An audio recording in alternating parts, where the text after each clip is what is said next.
Good evening. Good evening, everyone. Thank you for coming. We'll just do quick introductions and then the stage will belong to Professor Silverman. My name is Joshua Teplitsky. I'm the Ruth Meltzer Director of the Jewish Studies program here at the University of Pennsylvania, and it's my honor and pleasure to welcome you this evening to our annual Kristallnacht commemoration lecture. This is a lecture that for many years has been happening as a collaboration between the Jewish Studies program and the Department of Francophone, Italian, and Germanic Studies, I suspect since even before it had such a name. So it's a long time collaboration between these two. And as you know, this event memorializes and commemorates the so-called Night of Broken Glass that took place on the night of November 9th and into the 10th of November, 1938. A turning point in the downward spiraling fate of the Jews of Germany under the Third Reich, in which violence sponsored by the state was meted out against synagogues, Jewish shops and homes, and Jewish bodies. Each year, our program and department hold a lecture to commemorate this event, and I'm gratified that we're also joined by the kind support of the Department of History this year as well. The purpose of our lecture is not simply to memorialize the tragedies of times past. It's also an opportunity, or dare I even say a responsibility, that we take to understand those events of the past. Our guests have explored not only moments of violence of that night, but also the worlds that were forever changed by it. Our lecturer this evening is, I think, a most fitting guest to take up the commemoration of this event. Lisa Silverman is professor of history and Jewish studies at the University of Wisconsin-Milwaukee, where she specializes in modern German and Austrian Jewish cultural history, with a focus, as we shall see this evening, on gender, visual culture, and anti-Semitism. In 2022, she served as the Michael Hauk Visiting Professor for Interdisciplinary History Research at the Fritz Bauer Institute for the History and Impact of the Holocaust at the Goethe-Universität in Frankfurt am Main. Her book, Becoming Austrians, Jews and Culture Between the World's Wars, was published by Oxford in 2012, and a volume she co-authored with Daniel H. Magilo titled Holocaust Representations in History, an Introduction, was published first by Bloomsbury in 2015, and a revised edition came out in 2019. Tonight, Professor Silverman will be speaking to us from the contents of her newly published book, The Post-War Anti-Semite, Culture and Complicity After the Holocaust, which was published just a few months ago by Oxford University Press with quite a lovely and arresting cover. But judging the book beyond the cover, the book is acutely appropriate for, I think, this evening's gathering and most timely in its publication. For as the book shows, not to scoop Professor Silverman of any of her argument to come, questions of anti-Semitism did not come to a final solution during the war years. Rather, the outcomes of the war, as we shall see, its fateful impact upon the Jews of Europe and the rest of the world, opened up new questions and new dilemmas, including the very question of what the questions even were and what they should be. This book is, to my mind, a prescient exploration of debates over definitions in the wake of extreme violence, an exposition of the many forms that prejudice can take, and a reckoning with how even talking about it can sometimes deflect from the very thing itself. I'm eagerly looking forward to this evening's talk. Please welcome Professor Lisa Silverman.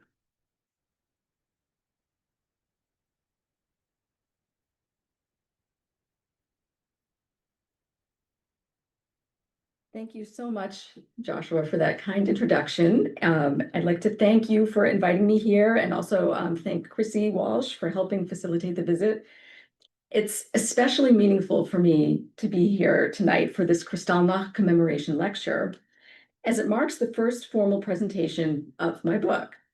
So for tonight, I'd like to introduce you to the book's central concept, the figural anti-Semite, by examining two pivotal post-war events in Germany that shed light on anti-Semitism's enduring power and transformation in the decades following the Holocaust. The first is the charging of film director Veit Harlan with crimes against humanity for having created the Nazis' most successful propaganda film, Jud Süss, which premiered in 1940. The second is, fittingly, a Kristallnacht commemoration that took place nearly 40 years ago. So let's begin in Bonn, West Germany on November 10th, 1988.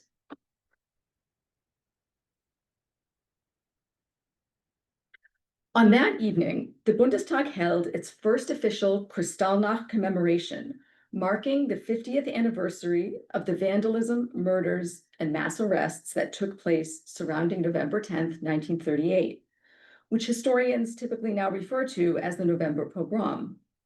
This was a watershed moment in West Germany's post-war memory culture. Hosting the event at the highest level of government, with both the Chancellor and the President of the Bundestag in attendance, signaled a formal acknowledgement of German national responsibility for its Nazi past, and specifically for Germany's role in the genocide of the Jews. Among the invited speakers was Ida Erre, an 88-year-old Jewish actor and theater director. She was the only non-politician to take the podium, and she delivered a haunting recitation of Paul Celan's poem Todesfuge, Death Fugue, which, as I'm sure some of you know, vividly describes experiences at a concentration camp from a variety of perspectives. Ida Erre's presence was deeply symbolic. During the November pogrom, her family suffered a stone hurled through her window. The violence of those nights was a turning point for countless German Jews. It shattered any lingering hope that Hitler's anti-Jewish policies might be reversed. And for many, it was the moment they realized they had to flee. Ida Erre was among them. She and her family attempted to escape to Chile, but the outbreak of World War II on September 1st, 1939, forced their ship to return to Germany. She survived the war in Hamburg, protected in part by her non-Jewish husband, though she was later denounced and imprisoned for a time in the Fuhlsbüttel concentration camp. Her mother and sister were murdered by the Nazis. After the war, Ida Erre rebuilt her life and career in Hamburg. She reestablished the city's Kammerspiel theater and became a central figure in post-war German cultural life.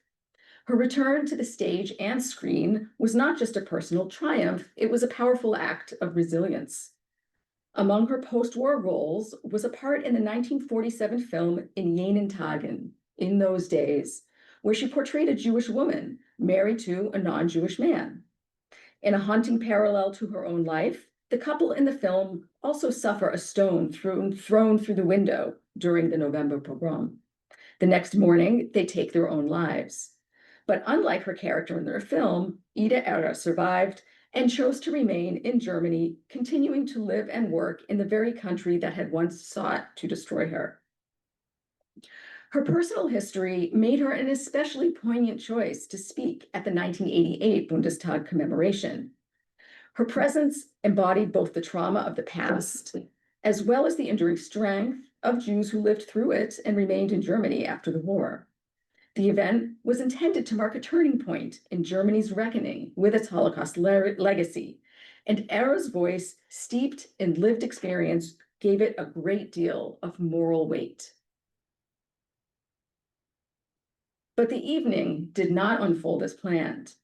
Following Ida Erre's moving recitation of Celan's poem, Bundestag President Philipp Jeninger delivered a speech that quickly unraveled. His remarks were intended to reflect on Germany's historical responsibility, but instead they sparked immediate outrage. To give you an example, he stated, quote, "It is not the victims, but rather we, in whose midst the crimes occurred, who must remember and be accountable, because we Germans want to achieve a clear understanding of our history and of the political lessons for our present and future," unquote. This framing, drawing a sharp line between we Germans and the victims, was deeply troubling. Jeninger went on to describe Hitler's early years from the point of view of Germans as, quote, glorious times, unquote, marked by, quote, triumphal processions, unquote. And he also posed inflammatory rhetorical questions, such as, quote, hadn't Jews deserved being put back in their place, unquote. Though Jeninger was attempting to reflect the mindset of ordinary Germans in the 1930s, his rhetoric failed to maintain a critical distance. His speech came across not as a condemnation, but as a rationalization of Germany's embrace of Hitler, conspicuously omitting the anti-Jewish violence that was meant to be commemorated that night. The backlash was swift. One parliamentarian interrupted the speech with a shouted protest, and several others walked out in disgust. Jeninger appeared stunned, but he continued with his speech. And in a defensive television interview later that evening, he insisted his remarks had been misunderstood and lamented, quote, "You have to learn that you can't call everything by its name in Germany," unquote. Images of Ida Ehre, visibly anguished as she sat beside Jeninger, quickly circulated around the world. The international backlash was swift and intense. Jeninger was forced to resign the very next day, but he was soon appointed to a prestigious ambassadorship in Vienna. In the weeks that followed, he received thousands of letters from supporters who believed he had been unfairly punished simply for speaking the truth. And even today, opinions remain divided over the extent of the harm caused by his remarks. But Jeninger's resentment over the incident lingered for decades. Although he did eventually issue a highly qualified apology, nearly 20 years later, he revisited the moment, recalling how both he and the audience were shocked when Ida Ehre, quote, roared the horrifying line from the poem into the audience, "Der Tod ist ein Meister aus Deutschland." Death is a master from Germany, unquote. This line from Paul Celan's poem Death Fugue is a searing indictment of Germany's role in the Holocaust. The poem speaks from the depths of Jewish suffering, portraying death as a German master, an embodiment of systematic state-sponsored genocide. Ida Ehre's recitation brought this truth into the Bundestag, confronting the audience with the raw legacy of Nazi violence. Jeninger, however, failed to grasp the poem's meaning. Rather than reflecting on its message, he criticized the poem and claimed that Ehre's reading triggered his physical collapse. He said, quote, "I had my first heart attack during the speech. I didn't notice it directly. I just felt my body trembling. I thought it was due to Ida Ehre's presentation and the turmoil I described. So I was physically and psychologically very much weakened during this speech," unquote. In this retelling, Jeninger cast himself, not the Jewish victims of Kristallnacht, as the true casualty of the evening, shifting the focus from national accountability to personal grievance. The widely circulated image of Ida Ehre, her head bowed in anguish beside Jeninger, became a powerful symbol of public shame, outrage, and sorrow in response to his remarks. Yet Ehre later clarified that her visible distress was not a reaction to Jeninger's speech, but rather a reaction to the emotional weight of her own reading of Celan's Death Fugue. That explanation, however, seemed to convince only Jeninger himself. People didn't believe her. So this event reveals a deeper post-war dynamic, one that I explore in my book through the concept of the post-war anti-Semite. In post-Holocaust culture, anti-Semitism was often projected onto a figural imagined outsider, someone who threatened both Jews and non-Jews, but who was never part of us. This figure allowed individuals and societies to distance themselves from anti-Semitism by assigning it to others. And in this framework, the anti-Semite existed, but always as someone else, somewhere else. The power of this figure lay in its ambiguity. It could be a man, a woman, a child, a Nazi, or even a Jew. Ironically, it was often invoked by well-meaning individuals. Jeninger's use of it is a textbook example. He did not deny the existence of anti-Semitism. Rather, when confronted with having perpetuated it himself, he claimed to be its victim. By accusing Ida Ehre of harming him with Celan's words, he momentarily recast her as the imagined anti-Semite, authoritatively voicing that death is a master from Germany. This rhetorical reversal, where a non-Jewish speaker positions himself as the victim of the anti-Semite and subtly suggests that a Jew embodies it, has troubling roots in post-war Germany. Before 1945, many people recognized that anti-Semitism's political power did not depend on hating all Jews. This insight is often attributed to Vienna's fin de siècle mayor Karl Lueger, who reportedly said, "I decide who is a Jew." The quote reflects how anti-Semitism functioned as a flexible political tool. It was less about any fixed religious or ethnic identity than it was about the power to define and target individuals for exclusion. And possessing that power was not something he was ashamed of. So whether or not it's true that he actually said it, what is clear is that he wouldn't have been ashamed of saying it and would have probably reveled in it.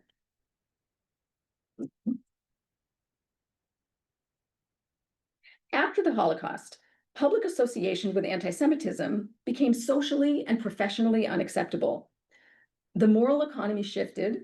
Instead of identifying Jews, the political utility of anti-Semitism turned to identifying anti-Semites in order to distance oneself from them. The ability to label someone an anti-Semite became a new form of political and ethical authority. Jean-Paul Sartre captured this shift in his 1946 essay, Réflexions sur la question juive, translated into English as Anti-Semite and Jew, writing, "If the Jew did not exist, the anti-Semite would invent him." Sartre's framing reveals how the symbolic anti-Semite constructs a symbolic Jew, an imagined figure onto whom hatred is projected by another imagined figure. Yet, it also subtly distances the anti-Semite from Sartre and his readers, implying that anti-Semitism is a pathology that belongs solely to others. Few realize that Sartre likely borrowed this idea from Hitler Speaks, a now discredited book by former Nazi politician Hermann Rauschning, first published in 1939, in which he attributed to Hitler the chilling line, "If the Jew did not exist, we would have to invent him." Sartre's version, with its slight shift in wording, also points to the political utility of anti-Semitism, but more importantly, it also presents anti-Semitism as a closed ideological system, suggesting that observers can remain detached from its influence. The notion appealed to both Jews and non-Jews, offering a comforting belief that anti-Semitism was rooted in a specific mindset of a few bad actors rather than embedded in broader cultural structures. But this perspective was overly simplistic. It overlooked how deeply ingrained stereotypes and narratives continued to shape perceptions of Jews, even among those who considered themselves free of prejudice. This marked a profound transformation into the political dynamics of anti-Semitism. The rhetorical power shifted from "I decide who is a Jew" to "I decide who is an anti-Semite." So, as I mentioned before, whether or not Lueger actually said this statement, he still would have been happy to express it openly, and that is the point. And after 1945, there's not only a power shift from deciding who counted as a Jew to deciding who counted as an anti-Semite, it also involved keeping that power implicit, symbolized here by this thought bubble. Anti-Semitism became a subtle exercise of power. Anyone seeking influence could make such determinations and act on them, often without even realizing they were doing so. And with this post-1945 shift emerged the figural anti-Semite, a symbolic figure invoked to deflect responsibility, reframe victimhood, and maintain moral distance. Ironically, it was often deployed by those who claimed to oppose anti-Semitism. To understand how this figural anti-Semite emerged in post-war Germany, let us turn to 1945, when Veit Harlan, the most celebrated filmmaker of the Nazi regime, feared that the Allied occupation forces were about to brand him as Germany's foremost anti-Semite. Veit Harlan was the star film director of Nazi propaganda minister Joseph Goebbels.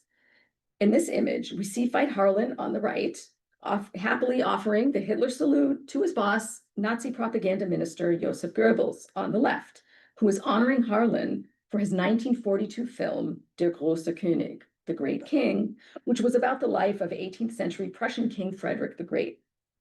The man in the middle is Fritz Hitler, chief of the film bureau in the Ministry of Propaganda. After the war, Harlan hoped to resume his filmmaking career. And like all Germans seeking to return to public life, he was required to undergo denazification, It was a process implemented by the Allied forces to assess individuals' involvement with the Nazi regime. During this investigation, Harlan learned that he was at risk of being charged with crimes against humanity for having directed the widely successful 1940 propaganda film Jud Süss. He was the only film director to face such charges, underscoring its central role in the Nazi propaganda machine and its devastating impact. Directed by Veit Harlan, Jud Süss is one of the most infamous Nazi propaganda films. It fictionalizes the life of Josef Süss Oppenheimer, an 18th century court Jew who served as chief financial advisor to the Duke of Württemberg, who was arrested and executed for various financial crimes. Harlan's film portrays him as a corrupt figure who manipulates the Duke and exploits other men and women before he is put on trial and executed for his alleged crimes. The character of Jud Süss is played by actor Ferdinand Marian, pictured here, who, as you can perhaps see, embodies some grotesque anti-Semitic stereotypes. He's greedy, he's cunning, he's deceitful, and in the film, it's quite obvious that he's sexually predatory. The film culminates in the scene of Süss's execution, reinforcing the Nazi message that Jews posed a fundamental threat to German society and that they deserved to die for it. Widely distributed, Jud Süss became a cornerstone of Nazi propaganda. It was praised by propaganda minister Joseph Goebbels and by Nazi SS chief Heinrich Himmler, who mandated that all SS and police personnel view it. In the Ravensbrück concentration camp, it was even used as a training film for female guards. One survivor from Auschwitz later testified that nearly SS officer had seen and been influenced by the film. And after public screenings, reports of violence against Jews and their property surged across Germany, Belgium, Italy, and Hungary. Harlan's film Jud Süss remains a chilling example of how cinema was weaponized to incite anti-Semitism and justify genocide. But in the aftermath of the victory of the Allies, many Germans began to see themselves as victims, first of the Nazi regime, and then of the Allied occupation forces. This is a narrative that gained traction in the post-war years. And as one journalist observed in July of 1946, quote, "Perhaps the most common mechanism by which the German masses avoid a sense of guilt for the fate of the first and most tragic victims of Nazism, the 6 million Jewish dead, is to convince themselves that they too have been victims of Nazism, and possibly in greater measure than any other people," unquote. Veit Harlan understood this sentiment. He also knew that his work for the Nazi regime, especially Jud Süss, threatened his post-war career and put him in danger of being charged with crimes against humanity. So he aggressively sought to rehabilitate his image, claiming he was not anti-Semitic and that he had in fact helped many Jews. He portrayed himself as a victim of Nazi coercion and Jewish betrayal, frequently citing his first marriage to Jewish actor and singer Dora Gerson, along with other personal relationships with Jews, some who supported him and others who betrayed him. His private letters, published statements, and lengthy autobiography reveal a consistent pattern of deflection, denial, and rhetorical maneuvering. In his earliest post-war defense, a 32-page bilingual statement he wrote in 1945 titled "My Attitude Towards National Socialism," Harlan blamed my Jewish colleagues, who, after emigrating, had allegedly blacklisted him and his wife, actor Christina Zuderbaum. And he was not only a victim of these Jews, he also claimed that he had been at the mercy of his evil Nazi boss, Joseph Goebbels, whom he claimed had forced him to make the film Jud Süss. Most strikingly, Harlan argued that he had actually made the film less anti-Semitic than the Nazis would have wanted. As he later wrote, quote, "It is certainly very tragic for me that I made this film, but I believe it was good for the film itself and for those affected by it that a vicious anti-Semite didn't create the material," unquote. Harlan didn't just present himself as a victim of Jews. He also portrayed himself as their savior, a strategy critical to his post-war defense. In this letter, my attitude toward National Socialism that you saw on the previous slide, And for years afterwards, he frequently boasted about having helped numerous Jewish actors and their families avoid deportation by offering them roles, insisting that he had never turned away a Jew who had asked for assistance. But his actions tell a different story. In 1942, his Jewish ex-wife, the renowned actor and singer Dora Gerson, wrote him a letter pleading for help. The two had met as actors in the same troupe and had been briefly married in 1924. After the Nazis came to power, Gerson was restricted to performing only in Jewish venues. She eventually fled to Amsterdam, where she remarried and had 2 children, whom you see here pictured with her. In 1942, she wrote a letter to Harlan, reaching out to him in the hopes that he could help her and her family escape looming deportation.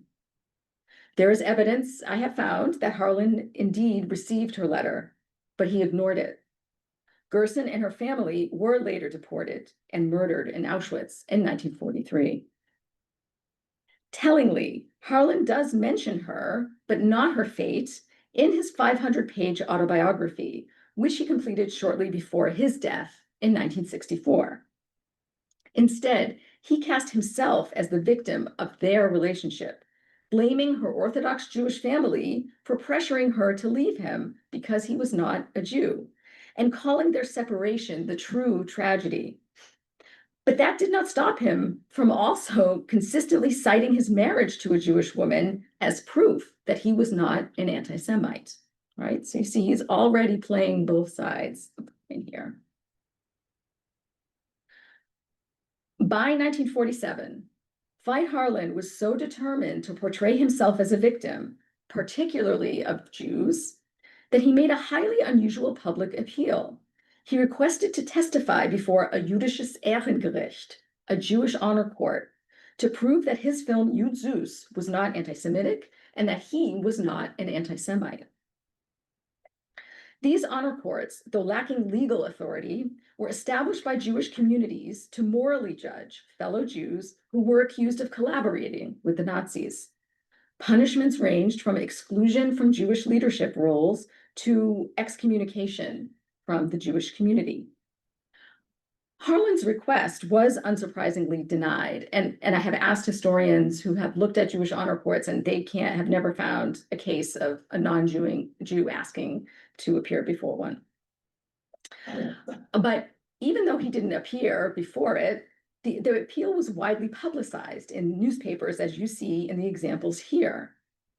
By publicizing this overture, Harlan managed to recast himself as a misunderstood figure, almost as if he were a Jew himself, at the mercy of other Jews, strengthening his post-war narrative of detachment from Nazism and identifying himself as the embodiment of German victimhood.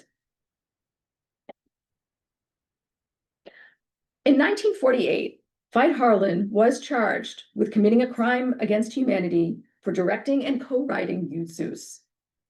If found guilty, the Hamburg prosecutor requested that he be imprisoned for 2 years and face a hefty fine. Harlan was the only filmmaker ever prosecuted for such a crime, and while he correctly noted that others had also contributed to Nazi propaganda, he chose not to acknowledge his own complicity or the broader network of collaborators.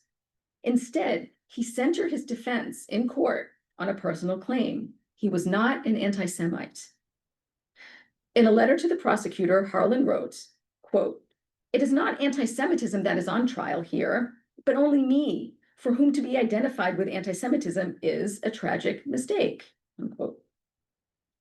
His strategy was to portray himself as a loyal German patriot who had been victimized by the Nazis, the Allies, fellow Germans, and Jews, whom he alternately praised or blamed depending on their level of support for him. Back in 1940, Harlan had told Goebbels that he altered the script for Jud Süss so that audiences would not hate the film, only the Jew. Yet at his trial, he claimed that this had merely been a tactic, insisting that he had reshaped protagonist Süss into a seductive villain, like you see here in the image on the right. this seductive villain who remained loyal to his fellow Jews and died a martyr for refusing to convert to Christianity. Harlan's rhetoric narrowed this definition of anti-Semitism to only the most extreme overt expressions of hatred. This allowed him to deny responsibility for the film's impact. He argued that Jud Süss was less anti-Semitic than earlier iterations of the script, citing his revisions to soften its tone. He claimed that audiences didn't only sympathize with his Jud Süss, they actually fell for the lead character. As evidence, he pointed out the baskets of love letters sent to actor Ferdinand Marian, who played Jud Süss. This manipulation of audience perception, especially around the sexuality and ambiguity of the Jewish character, is central to how Harlan recast Jud Süss from villain to victim after the war. He crafted a figure who straddled the line between attraction and repulsion, Jew and non-Jew, seducer and sufferer. This duality became a model for the post-war anti-Semite. It was a figure whose identity could be reversed, reframed, and weaponized. Harlan also emphasized cinematic techniques that made Süss appear less stereotypically Jewish, such as aristocratic clothing and a light wig. Ironically, the idea that Jews could pass as non-Jews was actually a core tenet of anti-Semitic ideology, used to portray Jews as deceptive. It was one of their prime dangers to non-Jewish Germans. Yet in court, Harlan used this ambiguity to his advantage. He claimed that his Jud Süss was a misunderstood hero, guilty only of seduction, and cast him as a tragic figure who died for his convictions. In reality, the film depicts Jud Süss kidnapping and raping the figure of Dorothea, played by Harlan's wife, Christina Söderbaum, as well as torturing her fiancé. But he focused on the elements of his portrayal that he felt mirrored his own self-image as a man unfairly condemned who also suffered under brutal anti-Semites. Harlan had another reason to believe that he knew how to craft an effective anti-Semitic propaganda film. Before becoming a director, his first leading film role had been in the 1935 production Nur nicht weich werden, Susanna, Don't Lose Heart, Susanna, an anti-Semitic comedy directed by Hungarian director Artszén von Cserepi. In the film, Harlan played a working-class chauffeur who heroically rescues his naive blonde German girlfriend Susanna from exploitative, lecherous Jewish film producers. Saturated with anti-Semitic tropes, the film supported the Nazi campaign to purge Jews from Germany's cultural industries, a campaign that began soon after Hitler's rise to power in 1933. The Jewish filmmakers were portrayed as grotesque caricatures, greedy, criminal, and sexually deviant, speaking German with a Yiddish accent and gesticulating wildly as they corrupted the German film industry. And here you can see one of these depictions on this film poster, the man with the rounded glasses. And you also see Harlan as the film's leading man in the lower right corner. Despite its ideological purpose, the film was a massive critical and commercial failure. You can probably guess, given that very hokey plot. Given his role as the film's leading anti-Semite, it is no wonder that Harlan remained completely silent about it after the war. In every list that he was forced to give to anybody, he always left it out. But its failure taught Harlan a crucial lesson. Propaganda must seduce before it repels. As he told Goebbels in 1940, in his film Jud Süss, he crafted a character designed to draw in audiences emotionally before turning them against the Jew. Yet, in his post-war court testimony, Harlan claimed that the statement he had made to Goebbels had been a ruse. He insisted he had portrayed Süss as sympathetically as possible, a seductive villain who remained loyal to his fellow Jews until the end and who ultimately died a martyr. Another of Harlan's main lines of defense was that he had been forced to make the film by Goebbels, whom he didn't dare oppose on pain of death. Most witnesses who testified were former colleagues or individuals he had assisted, praising his character and claiming he had shown kindness toward the Jewish community members who also had been forced to participate in the film. These witnesses largely supported Harlan's claim that he could not have turned it down and that he had made a film that was less anti-Semitic than it had to be. But there was one witness, 25-year-old journalist Karina Niehoff, who offered a sharply contrasting perspective. Labeled by the Nazis as a so-called Halbjuden, or half-Jew, Niehoff had worked in the 1940s as an assistant to Ludwig Metzger, who was one of the original screenwriters for this film version of Jud Süss. She had been imprisoned multiple times, once for using a depleted ration card to buy bread for her Jewish mother, aunt, and grandmother, and another time for refusing to reveal her mother's hiding place to the Gestapo. Niehoff testified that Metzger's original script did not specifically target Jews the way Harlan's did. Her testimony directly challenged Harlan's portrayal of himself as the authority on anti-Semitism, unsettling the courtroom and visibly irritating Harlan, the defendant. Her statements in court sparked several disruptions during the trial, which was presided over by Judge Walter Thurolf, a former Nazi judge who had in his day issued several death sentences. The first outburst occurred when Thurolf suggested that Niehoff's resistance to the Nazi regime must have stemmed solely from her Jewish heritage. And another disruption followed when he asked her, quote, "Couldn't your boss Metzger tell that you were a Jew?" unquote, which prompted laughter from the courtroom, and then someone shouted the remark, "You can tell by looking at her." As Niehoff left the courthouse, she was met with hostility from the crowd gathered outside. She was spat on, harassed, and called a Judensau, or Jewish pig. This is the scene depicted here in the Allgemeine Wochenzeitung der Juden in Deutschland in April 1950. The atmosphere was charged with contempt for her, and it was clear that Harlan, the judge, and much of the audience were aligned in their disdain. And in the documents I found from her retelling of it, she was waiting in order to get reimbursed, and she noticed that the crowd was outside waiting for her and threatening violence. And she was worried that they were going to recognize her because she was wearing a red beret. And so that's why on the cover of the book, she's sort of reimagined wearing that red beret. So the next day, Hamburg's mayor, Max Brauer, joined in with the backlash, because by then there were newspaper headlines like this one that there had been this anti-Semitic backlash against her. So Hamburg Mayor Max Brauer denied these accusations, and he even went so far as to accuse Niehoff of being a communist spy who had staged the entire thing. This incident, which took place just days before Harlan's second and final acquittal in April 1950, starkly illustrated how post-war anti-Semitism could be inverted. A Jewish woman was vilified as the aggressor, while a Nazi filmmaker was cast as her victim. So Veit Harlan was actually acquitted twice for his role in directing Jud Süss. In this image, he is shown being lifted onto the shoulders of supporters after his first acquittal on April 23rd, 1949. In the first acquittal, the court acknowledged the film's anti-Semitic content, but concluded that its inhumane consequences could not be definitively proven. The court also argued that violence against Jews was already embedded in the Nazi system, and it would have occurred regardless of the effects of the film.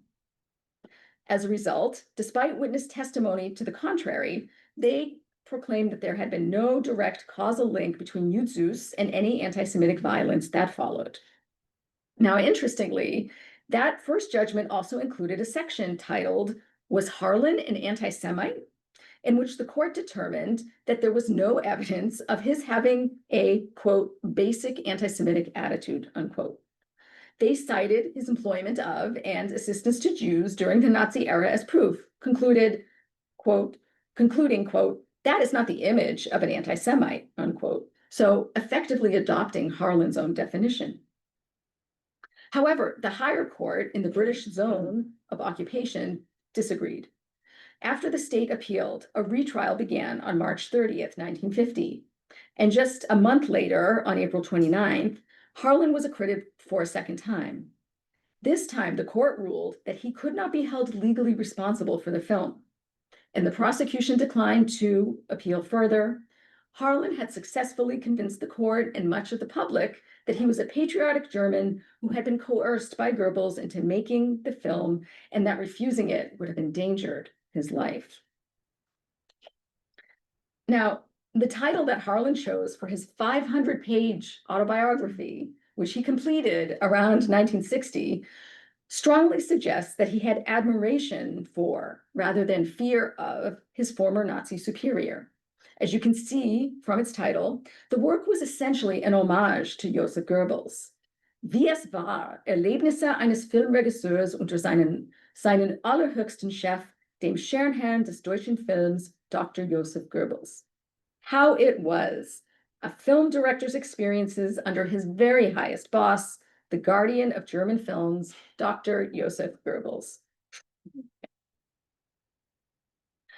Unsurprisingly, the heavily edited published version, published 2 years after Harlan's death in 1964, bore a much less incriminating title, Im Schatten meiner Filme, or In the Shadow of My Films. The book's editor, Hans Karl Opfermann, was intent upon showing Harlan, whom he greatly admired, in the right light. So he made sure to cut self-serving passages, such as, for example, when Harlan describes how people treated him after the war as, quote, infuriating acts of outrageous injustice, unquote, as well as some of the more incriminating passages in which he let his admiration for his former boss, Goebbels, shine through.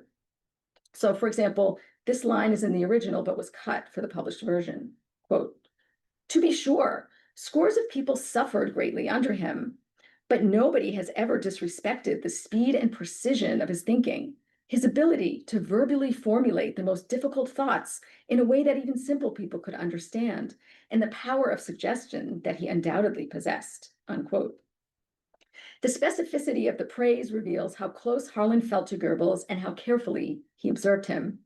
It's no wonder that editor Opfermann removed this and numerous other passages in which Harlan described positive experiences with Nazi leaders, expressed grievances against Jews he felt had wronged him, and other content that undermined his carefully crafted public image as someone who was not an anti-Semite. For many Germans, Harlan's acquittal represented a broader absolution from complicity in Nazi crimes. The trials became a symbolic battleground for defining who could be labeled an anti-Semite in post-war Germany. Despite his legal victories and return to filmmaking, Harlan remained fixated on his reputation. He went on to direct 10 more films before his death in 1964, though several were met with some protest, counter-protest, and boycotts. Throughout, he worked relentlessly to distance himself from the stigma of having created the Nazis' most notorious anti-Semitic propaganda film, and he resented that stigma until the end of his life. Harlan continued to deny being an anti-Semite until the end of his life, as reflected here in his New York Times obituary. Throughout his post-war years, he worked to shape the public narrative around anti-Semitism, positioning himself as someone uniquely qualified to define who was and who was not an anti-Semite. The Harlan trials helped establish a troubling post-war pattern. Individuals could disavow personal responsibility for fostering anti-Semitism while still acknowledging its devastating impact at the hands of others. This dynamic reemerged decades later during the 1988 Kristallnacht commemoration at the Bundestag. What was intended as a solemn reflection on Germany's Holocaust legacy instead exposed how anti-Semitism had not disappeared, it had evolved.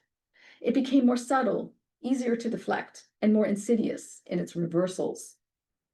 So as we reflect on tonight's commemoration, we are reminded that confronting anti-Semitism requires recognizing its shifting forms and its rhetorical disguises. Understanding its evolution is essential to resisting it. The concept of the figural anti-Semite reminds us that anti-Semitism is not always overt. It can be displaced, reframed, and even weaponized by those who claim to reject it.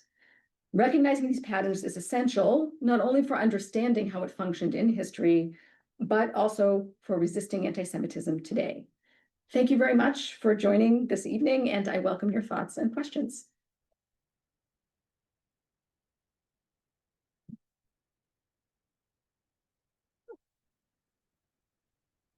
Want me to?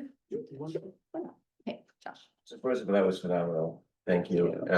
And very moving and very painful at times. First of all, I have to just note, I don't know how you didn't say something about this, but the man's name is Opferman. So Yes. it means a victim. Yes, It means a yes. victim. The guy who translated it. Yes, the fact that it's yes. Opferman is perfect. Very adequately named. Yeah, and Jud Süss, obviously, I mean, I used to use that in teaching anti-Semitism because it has, and I would tell the students as an exercise, name the anti-Semitic trope, because it's just jam-packed. It's got dozens and dozens. Yeah. And then I stopped using it because I was becoming afraid that I was actually turning my college students into anti-Semites, that they were not able to see through the propaganda. Yeah. And I realized I Yeah. really shouldn't be using this film Yeah. as a primary source like this, because I think I'm just doing what he wanted. So just a couple questions. Yeah. First of all, being an anti-Semite, I wonder how this is exposing how problematic it is as a concept, right? As opposed to identifying actions or language or rhetoric as anti-Semitic. What does that even mean? I don't know what that means exactly, and I wonder if he's using that ambiguity, was using ambiguity so powerfully. People use it today, as you say. And then, only in your very last line, I think your literal last word that you cited, other than thank you, did you point out the obviously contemporary value of all of this. This is Pennsylvania. I'm from Chicago, but I remember when Mrs. Rebbe Mastriani, in fact, her name is Rebbe, is perfect, was confronted about her husband's anti-Semitism during the race. Governor, right? Not senator. What was he running for in Pennsylvania? Yeah, Mastriani was governor, I think, right? You guys are from Pennsylvania. Yeah. Yeah, thank you. And he's anti-Semitic. And she said, wait a minute, that's ridiculous because we love Israel, right? And actually Jews who are the ones who are not loving Israel, they're the ones who are the problem. And that's exactly what they did, right? They twisted it and they said, we're the victim of anti-Semitism. It's these Jews who are the victimizer because they're not properly supportive. It was sort of a supersessionism, right? Yeah. Where the article of faith was loving Israel. And it was very powerful to me. Like she did exactly this. We, the anti-Semite, we're the Jew, and you, the Jew, are the anti-Semite. So that's one thought to ask you about. And the other one is, you didn't mention about race, but I couldn't help thinking about this quote. I had to look it up to get it correct. You'll see why in a second, by James Baldwin, where he's asked about I just lost the quote from my phone. Yeah. James Baldwin, where he said, I am not an N. You made it. You white. Let me just read the quote if I may for 10 seconds. I have it right here from NPR. I wonder, sorry. Oh, here it is. I am not an N. I'm a man. If I'm not the N here, and if you invented him, you, the white people, invented him, and then you have to find out why. And the future of the country depends on it, right? So he had the same concept. There was no such thing as this hated person. You had to create him. Yeah. So I wonder to the extent we can even be bringing it to our contemporary relevance, even beyond Jews potentially. Yeah. So one of thank you for that. That was very thoughtful and very brings up a lot of interesting points. I think I didn't mention any contemporary examples because there are so many. I really do think that this central concept can be very helpful for anything. It's all over the place. It's so useful. People don't even know they're doing it sometimes, but it's easily identifiable when you recognize that person is somehow weirdly making that persecutor a Jew but themselves also a Jew as being the victim. And how they do it and the rhetorical flourishes are just, they're all there. This is like Veit Harlan was #1 person to do it, right? And he had the most at stake.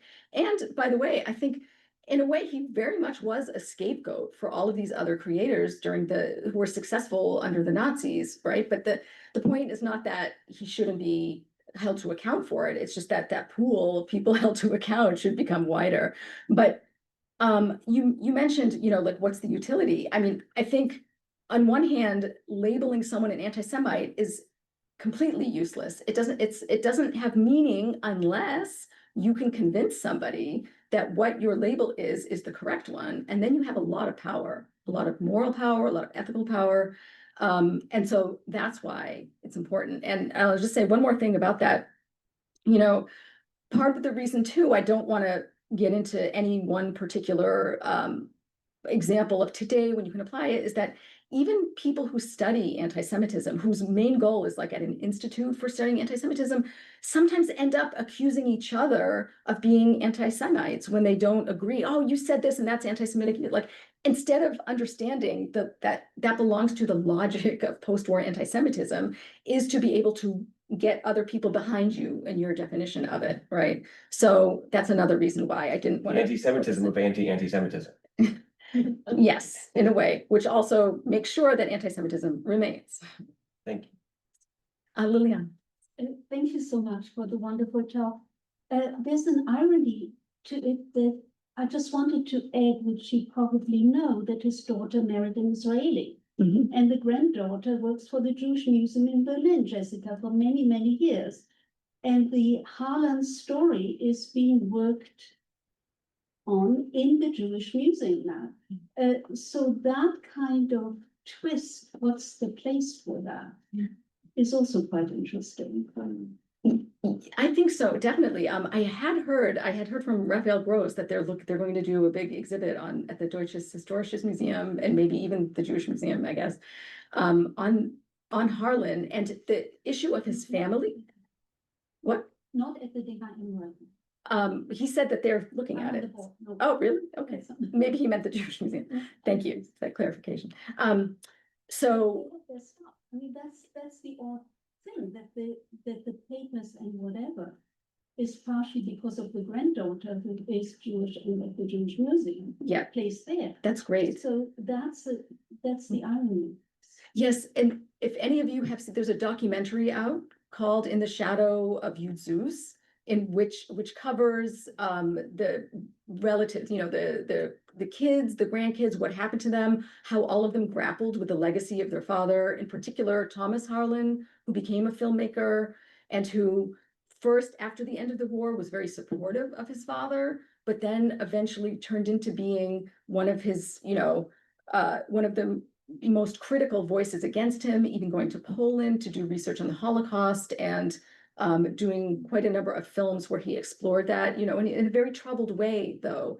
And in terms of the family, I don't go into them in the book, or I tried not to.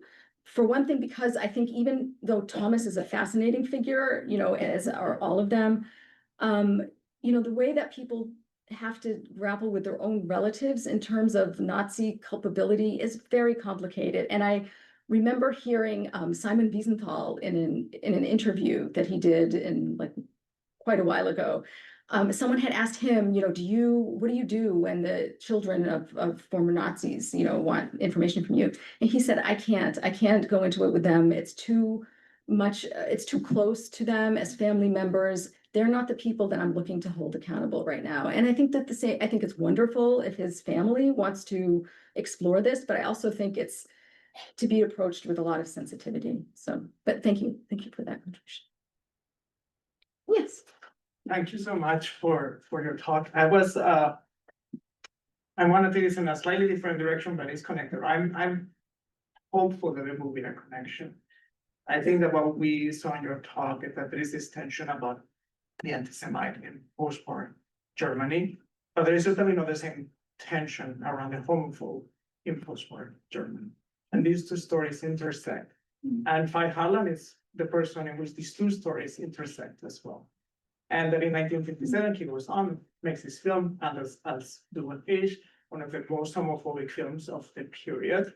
And we see there the continuity between Nazi homophobia and post-war West German homophobia. But I wonder whether you have thought about it also in terms of some kind of implicit anti-Semitism behind that as well, because I think it's sort of interesting that he chooses to call this film Anders was so engaged, sort of ripping off Richard Oswald's Anders as the Anderen, and the claims that they're making, he and Hirschfeld, about homosexuality in the 1920s. So I was wondering if this is some kind of veiled way for him to make both a homophobic and an anti-Semitic claim at the same time. Yes, absolutely. And I do go into it a tiny bit in the book, but he does the exact same thing. That film is about a trial, right? Somebody's on trial, a woman who has been, she was only trying to do the right thing and save her son who was homosexual, right? Unfairly being accused, right? So there's that.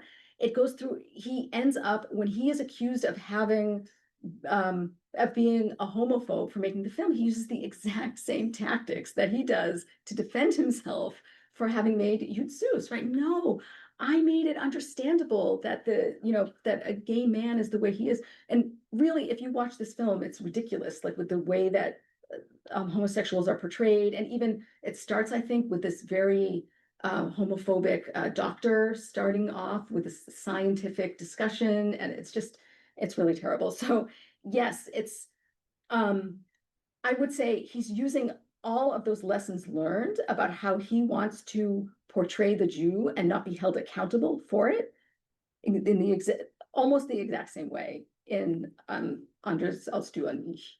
So thank you for bringing it up.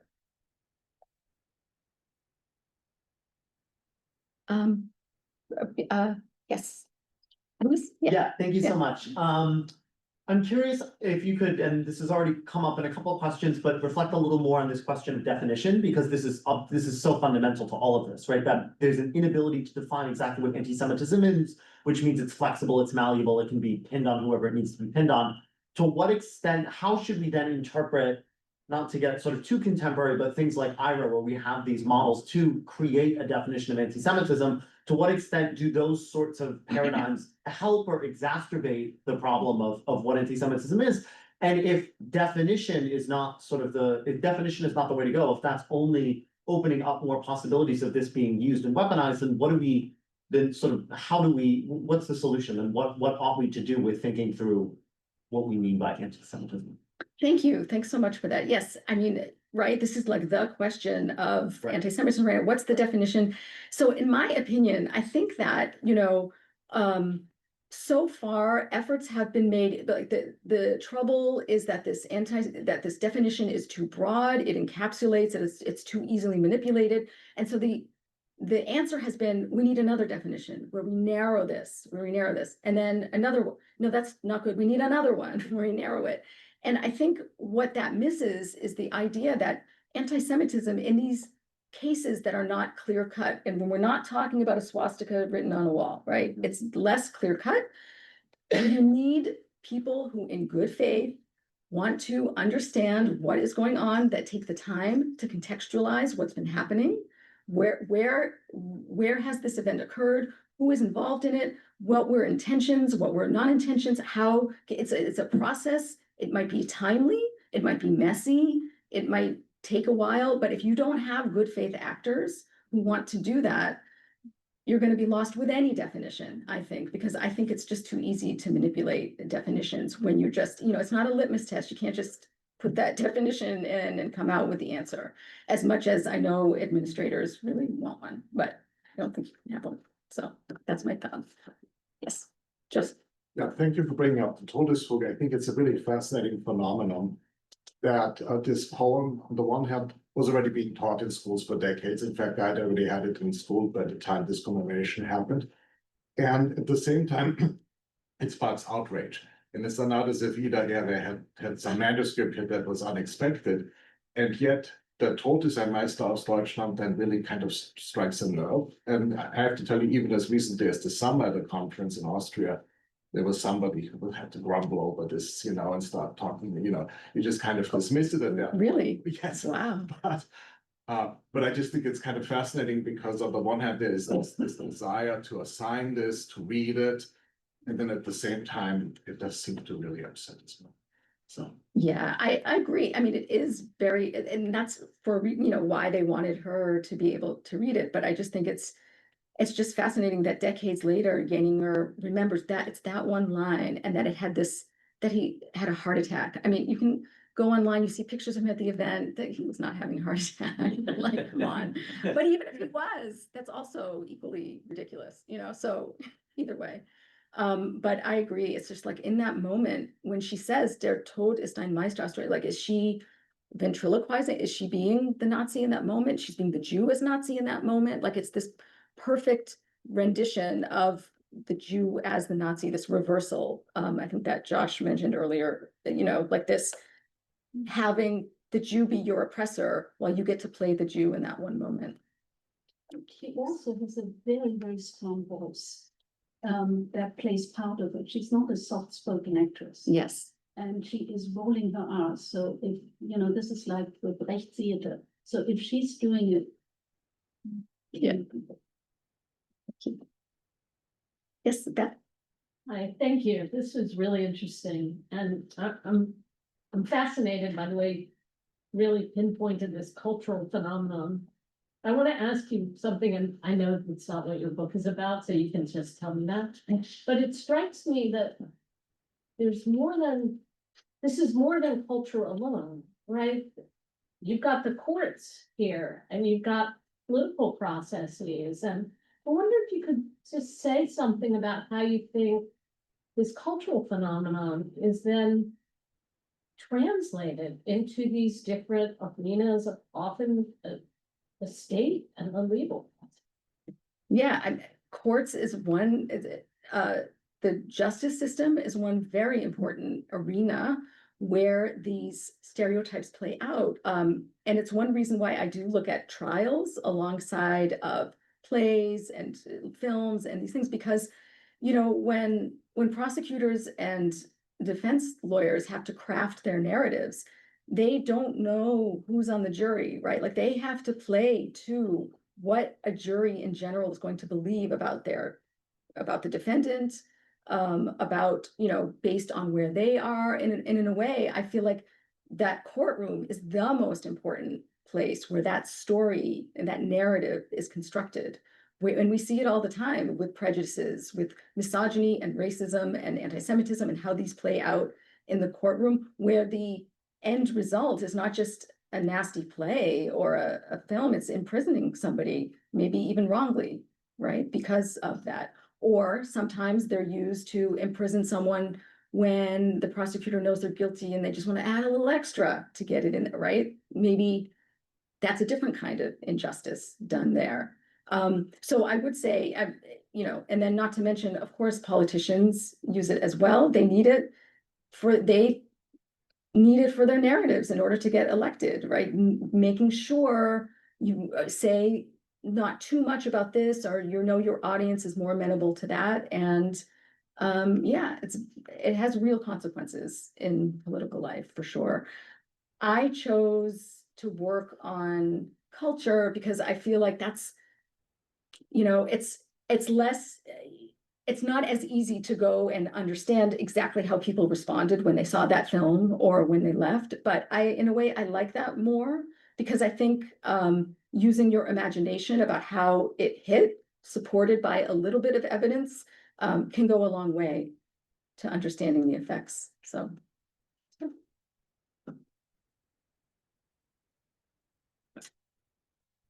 Any other questions? Okay. That was actually a lot of questions. Thank you for fielding. This probably can be one more time to thank all of the partners that were involved in bringing this program together. Thank you to FIGS and to my cherished colleague Vance for being a partner through these programs. I should also note that the book is available for sale at the back of the room for those who wish to purchase it. And my great thanks to Lisa for this wonderful talk. Thank you.